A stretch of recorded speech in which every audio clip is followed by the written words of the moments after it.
Tonight, we are bringing you part 2 of Brett's exclusive interview with Elon Musk and members of his Doge team. And in this segment, we're going to take a deeper dive into the roles of some key players here.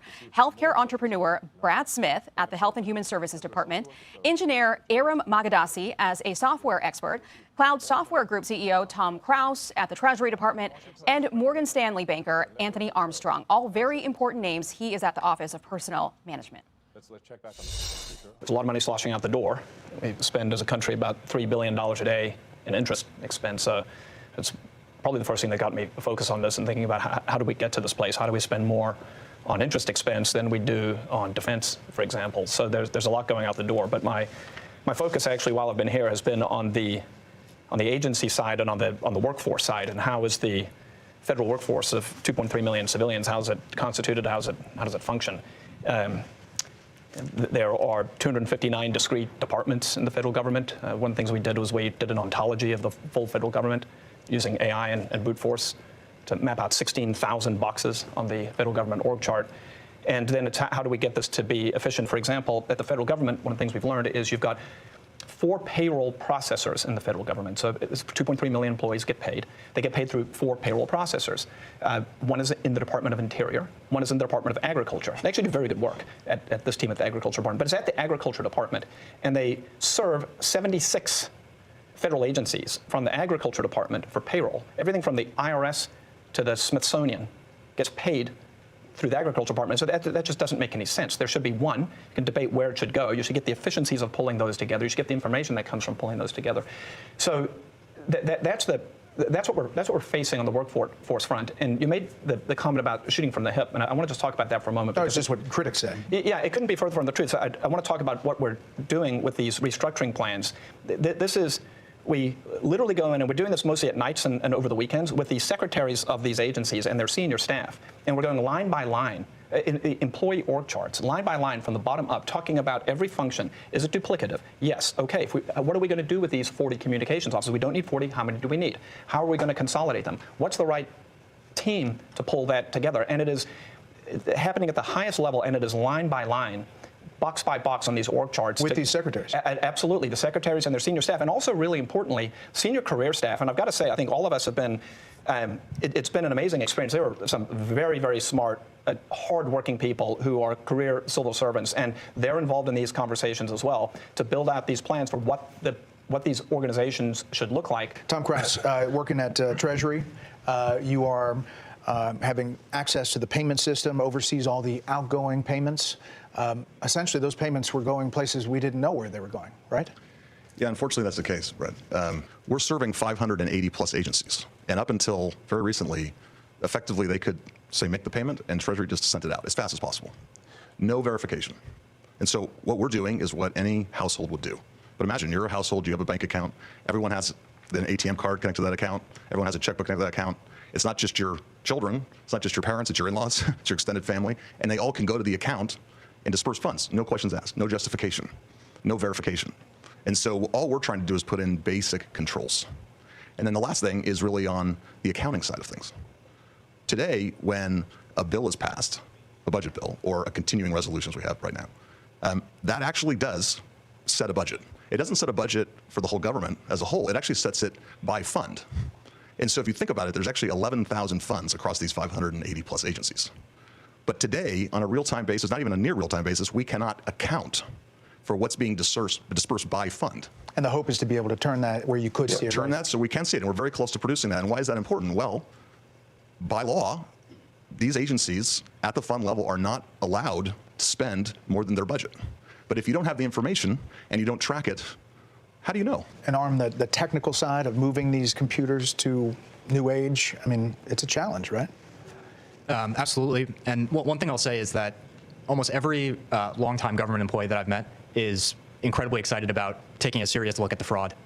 They have seen it firsthand for many years and see this as kind of an opportunity to use technology to address $500 billion a year of fraud. I think that on the modernization side, it might actually surprise people how basic the improvements we're making are. Yeah, this is really, like, we can't emphasize this enough. What I'm saying is, like, the things we're talking about are so basic that the federal government can't pass an audit. It doesn't know where the money's going. So what we're talking about is just like being able to pass an audit.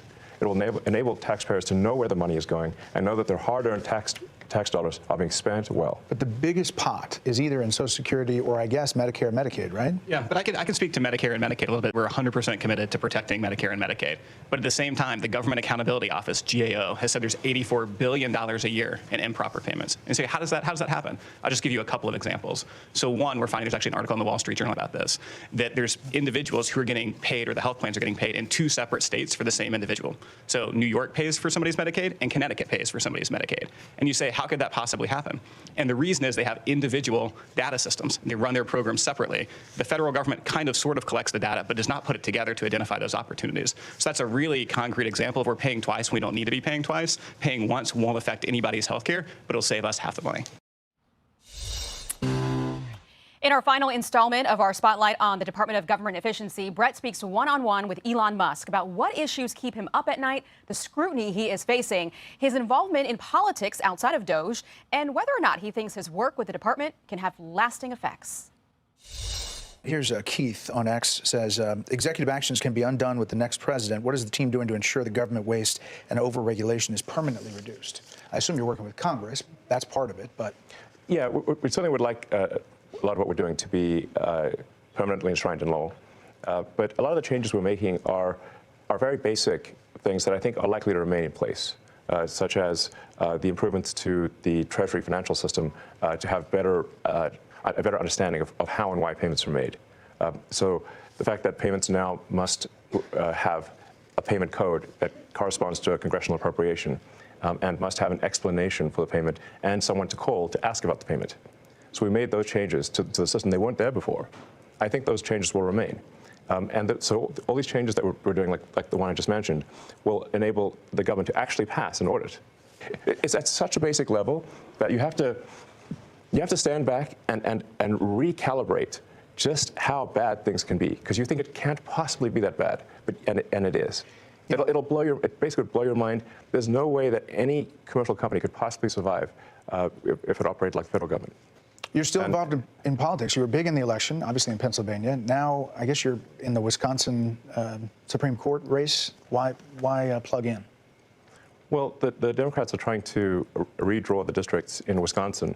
And we're trying to stop the Democrats from gerrymandering Wisconsin to remove 2 House seats. That's what this whole Supreme Court justice case is about. So I really want to emphasize to people out there, if you're in Wisconsin, go out and vote. You can do early voting for the Supreme Court. If you have friends and family in Wisconsin, please urge them to vote for Brad Schimmel. If we don't, we could lose control of the House, and all of the government reforms could be shut down. Finally, what's the biggest thing for you that keeps you up at night?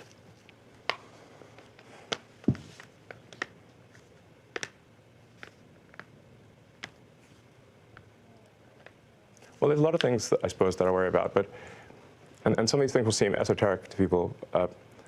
The birth rate is very low in almost every country, and unless that changes, civilization will disappear. America had the lowest birth rate, I believe, ever. That was last year. Places like Korea, the birth rate is 1/3 replacement rate. So that means in 3 generations, Korea will be 3 or 4% of its current size, and nothing seems to be turning that around. Humanity is dying. And people, it's just not something we evolved to react to. And I worry generally about the strength of America. America is the central column that holds up all of Western civilization. So if we've got the temple of Western civilization, America is the central column. If that column fails, it's all over. You can't run off to New Zealand or some other place. It's over.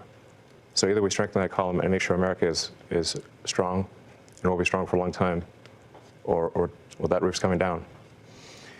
I think we got into detail today about what you all are doing and maybe demystified some of that. For the people who look at you in your business sense about SpaceX or Starlink, can you tell them specifically there's not a conflict of interest in how you're doing it, what you're doing, and the contracts that you're getting with the government? Everything I do is under extreme scrutiny. Every day? Yeah. So there's not an action I can take that doesn't get scrutiny 6 ways to Sunday.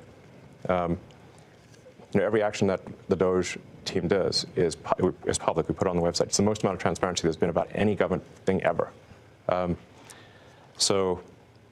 It would be, even if I wanted to, I couldn't get away with it. In fact, it's actually disadvantageous for me to be in the government, not advantageous. Yeah. If I wasn't in the government, I could lobby, and I could push for things that are advantageous to my companies, and probably receive them. My companies are suffering because I'm in the government. You just pointed that out a moment ago. Right. Do you think it helps sales if dealerships are being firebommed? Of course not. And Tesla customers are being intimidated all over the country and all over Europe. Mm-hmm. Does that help Tesla? I mean, you had Tim Waltz, who's a huge jerk, running around on stage with the Tesla stock price where the stock price had gone in half, and he was overjoyed. What an evil thing to do! What a creep! What a jerk! Like who derives joy from that? And it was pointed out to him that actually, Minnesota State Pension Fund is a major investor in Tesla.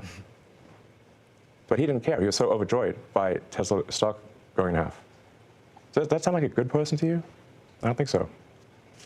When I was growing up, we didn't have internet, then we didn't have cell phones, then we got them, then we got the Apple phone, and all the technology that I've just seen in my lifetime. Yeah. The fact that we are where we are, if you're talking to an audience, where are we in 5 years? Where are we in 10 years?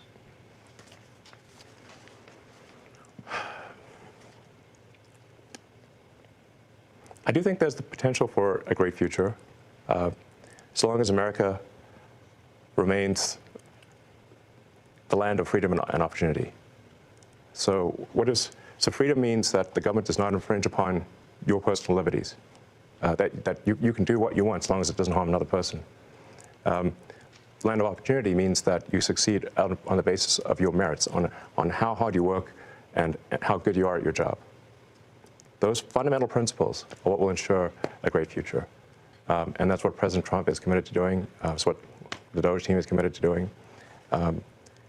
And if we succeed, I think we'll have a wonderful future.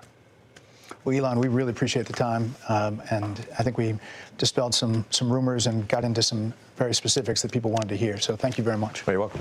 Hey, Sean Hannity here. Hey, click here to subscribe to Fox News YouTube page and catch our hottest interviews and most compelling analysis. You will not get it anywhere else.